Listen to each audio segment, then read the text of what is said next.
bang sinusuportahan mo ngayong gabi? Siyempre po yung Binyan kasi andun niya, ito yung team din ng ninong ko, si Ninong Monching. Yun, binabati ko pala kayo lahat. Guys, naririnig niyo ba ako? Booking nyo na nyo, boy! Nakita mo na ba yung video na to? Alam mo yung nangyari kay Malupiton? Natawa tapos oops! Pero marami pa rin sumusuporta. Bakit ganon? Kasi may part sa utak natin yung yumuyuko sa tawa. When we laugh, bumubukas yung tinatawag na reward center ng brain. Naglalabas ito ng endorphins, di ba? Laughter gives relief mula stress, pressure, problema.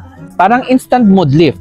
Tapos, comedian, nagsisilbing social mirror. Pinapaalala nila sa atin na kahit sa gitna ng problema, pwede pa rin tumawa, huminga at mabuhay.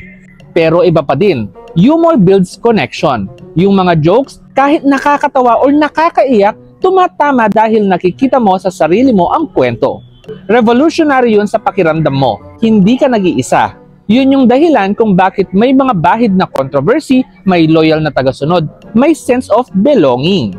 Ang point dito, hindi lang puro tawa. May psychological armor sa likod ng halakhak. Ikaw, handa ka bang kilalanin yung comedian bilang tao din na may kwento, na may pakiramdam, at minsan bilang salamin ng lipunan? Comment ha in the comment section, share and follow for more.